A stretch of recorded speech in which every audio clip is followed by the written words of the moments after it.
Breaking: Trump just shocked the world. He will meet with Kim Jong-un under one condition. President Donald Trump said he would meet with North Korean leader Kim Jong-un amid heightened tensions over his country's nuclear weapons program if the circumstances were right. If it would be appropriate for me to meet with him, I would I would be honored to do it, Trump said Monday in an Oval Office interview with Bloomberg News. If it's under the right circumstances. But I would do that. The U.S. has no diplomatic relations with North Korea, and as recently as last week, Secretary of State Rex Tillerson said at the United Nations that the U.S. would negotiate with Kim's regime only if it made credible steps toward giving up its nuclear weapons and ballistic missiles. Most political people would never say that, Trump said of his willingness to meet with the reclusive Kim, but I'm telling you under the right circumstances I would meet with him. We have breaking news. North Korea has become the most urgent national security threat and foreign policy issue facing Trump as his first 100 days in office passed. Kim's regime has continued development of its nuclear and intercontinental ballistic missile program in defiance of international condemnation and sanctions. Military analysts have said North Korea is on course to develop a nuclear-tipped ballistic missile that could reach the U.S. mainland as soon as 2020, during Trump's term in office. Kim has never met with a foreign leader since taking charge after his father's death in 2011 and hasn't left his isolated country. Over more than 2 decades, six-nation talks, direct bilateral negotiations, food aid and UN sanctions have all failed to deter the Kim dynasty's quest for a nuclear arsenal. That has left the Trump administration relying increasingly on China, North Korea's neighbor and top trading partner, to exert pressure on the regime. Tensions have escalated since Trump vowed in January that he wouldn't let North Korea develop a nuclear weapon capable of reaching the U.S., and North Korea has labeled American military moves in the region as acts of intimidation and blackmail. North Korea has continued to test missiles this year after carrying out its 4th and 5th nuclear tests in a decade last year. What do you think about this? Comment below. It's happening. North Korea just started the conflict. This is not good. North Korea threatened Sunday to sink the U.S. nuclear-powered submarine deployed to South Korean waters. The moment the USS Michigan tries to budge even a little, it will be doomed to face the miserable fate of becoming an underwater ghost without being able to come to the surface, North Korea's major propaganda outlet Uri Minzokiri warned. The Michigan, a nuclear-powered, guided missile submarine, arrived Tuesday in the port city of Pusan, the same day North Korea celebrated the 85th anniversary of the founding of the Korean People's Army. A Navy carrier strike group led by the nuclear-powered, Nimitz-class aircraft carrier USS Carl Vinson is moving to waters off the Korean peninsula, boosting the U.S. strategic military presence in the area. The Vinson is taking part in joint drills with the South Korean Navy, an intentional show of force in response to recent North Korean provocations. The urgent fielding of the nuclear submarine in the waters off the Korean peninsula, timed to coincide with the deployment of the super aircraft carrier strike group, is intended to further intensify military threats toward our republic, the North explained. North Korea warned that whether it's a nuclear aircraft carrier or a nuclear submarine, they will be turned into a mass of scrap metal in front of our invincible military power centered on the self-defense nuclear deterrence. The North has previously threatened to sink the Vinson. Our revolutionary forces are combat-ready to sink a U.S. nuclear-powered aircraft carrier with a single strike, the Rodong Sinmun, the newspaper of the ruling party, wrote last Sunday. North Korea is developing what some observers suspect are anti-ship ballistic missiles, but the North is nowhere close to fielding these weapons in battle, especially considering that the North has yet to successfully test one of these missiles. Breaking: Hannity, Lauren and O'Reilly back with new network, you won't believe where they'll be working. On the heels of major shakeups at the Fox News network, an alternative conservative network is being actively discussed amongst conservative fat cats.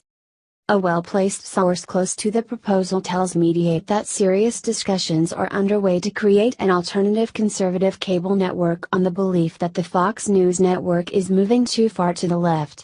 The source, who is engaged in the talks, says a meeting is planned for today with two prominent high-powered television executives, some underperforming conservative networks and people who have an interest and the ability to fund a new network. The potential aim? Putting the old band back together.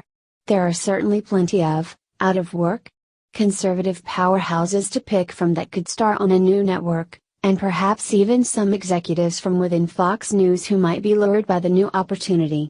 Could the new channel include stars like the ousted Bill O'Reilly, who didn't waste much time hitting the podcast waves after he was fired amid a sexual harassment scandal? Could Tomi Lahren, the conservative megastar, who was recently sidelined at the Blaze, also take on a prominent role?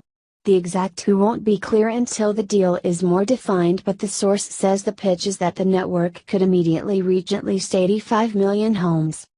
This news comes on the heels of a long profile in last weekend's New York Times, which paints a picture of a changing Fox News network with Murdoch's sons, James and Lachlan, CEO and co-chairman of parent company 21st Century Fox, at the helm. The piece struck fear into the minds of some Fox News hardcore conservatives, with talk of the sons wanting to rid the company of the old guard culture on which their father built his empire and bringing a warmer and fuzzier workplace that would move away from an anti-politically correct environment. On Thursday, New York Magazine's Gabe Sherman, a constant thorn in the side of Fox News, reported that sweeping management changes may be coming to the network as well. Sherman's report cited three anonymous sources that contend that the network's co-president Bill Shine recently asked the Murdoch sons to release a statement in support of him amid the roiling lawsuits and scandals. Both Fox News and 21st Century Fox have vigorously denied that Shine made such a request, but the report by Sherman prompted a rather mysterious tweet about the total end of the FNC as we know it by the network's biggest remaining star, Sean Hannity. "I just don't see Fox News and Sean having a long relationship. If Sean becomes available, you have 100% turnover in primetime and a huge opportunity," a television executive, who didn't want to be identified, but is involved in some of the talks, told Mediaite. "I'm working on it, the new conservative channel, hot and heavy," the source said. "It's live, it's real. The new channel could come to fruition within the next 10 to 12 months. The executive said. It is no surprise that a savvy investor would see the turmoil within Fox News as a major opportunity. As the Times piece noted, analysts estimate that Fox News produced 25% of 21st Century Fox's operating income last year, or a whopping $6.6 billion. Conservative news remains a cash cow for investors, but the media landscape is quickly changing, with younger viewers cutting the cord and turning to alternative over-the-top live streaming platforms like Hulu, Amazon, Roku and YouTube TV. Could a conservative alternative channel with some big names have an edge on the 20-year-old conservative network? Stay tuned. Our source is convinced it can happen. Breaking, new conservative news network forming, look which reporters they are reportedly seeking out. It's finally happening. After 4 long years of slowly watching the Fox News network turn more and more to the left, conservatives can finally rejoice and take solace in the fact that the Roger Ailes and crew from the old and great Fox News network we have all looked to for fair and balanced news finally have awoken and are in negotiations to form their own conservative news outlet. One without the influence of founder and current owner pro-Hillary Roger Murdoch, his liberal sons, nor their feminist wives. If you can all recall, right after the 2012 election, within Republican presidential candidate Mitt Romney, along with the help of Democrat Party paid media hacks like the morbidly obese CNN correspondent Candy Crawley, choked his way to a stunning defeat even though President Obama was largely unpopular. In the days following that election, it was reported that Fox News superstar Sean Hannity was being bumped to an hour later to a pre-recorded time slot. The change was being made to make room for the closet leftist Megyn Kelly. Kelly started off great but later cut her hair to resemble the little guy from MSNBC, Rachel Maddow, and it all went downhill from there. She showed her true colors by acting like a starstruck teeny bopper meeting her first celebrity crush during her first White House Christmas dinner under then-President Obama, and by attacking then-candidate Trump while hosting the first Republican primary debate. After this, her ratings plummeted and she now has a new show on MSNBC. Mediate reports. A well-placed source close to the proposal tells Mediate that serious discussions are underway to create an alternative conservative cable network on the belief that the Fox News network is moving too far to the left. The source, who is engaged in the talks, says a meeting is planned for today with two prominent high-powered television executives, some underperforming conservative networks and people who have an interest and the ability to fund a new network. The potential aim? Putting the old band back together. There are certainly plenty of, out-of-work, conservative powerhouses to pick from that could star on a new network, and perhaps even some executives from within Fox News who might be lured by the new opportunity. Could the new channel include stars like the ousted Bill O'Reilly, who didn't waste much time hitting the podcast waves after he was fired amid a sexual harassment scandal? Could Tomi Lahren, the conservative megastar, who was recently sidelined at the Blaze, also take on a prominent role? The exact who won't be clear until the deal is more defined, but the source says the pitch is that the network could immediately reach at least 85 million homes. And via Politico. For the 89% of Republican voters who cast ballots for Trump, their backing represented a departure from many of the principles that have animated the American conservative movement for 6 decades. Today, those voters remain broadly supportive of the president personally, and as a result, insiders say, the conservative media have been increasingly pulled by a tractor beam that demands positive coverage of the president regardless of how far he wanders from the ideas they once enforced. Producers and editors have been faced with a choice: provide that coverage or lose your audience. Over the course of the campaign and into the beginning of his presidency, anti-Trump voices slowly receded from Fox's air, while those favorable to him began to appear more often. This has been most evident in the transformation of the panel segment on Bayer's 6 p.m. newscast, Special Report, once the premier venue for conservative thought on television. As the political reality on the right shifted, Bayer made an effort to include more pro-Trump voices on the panel.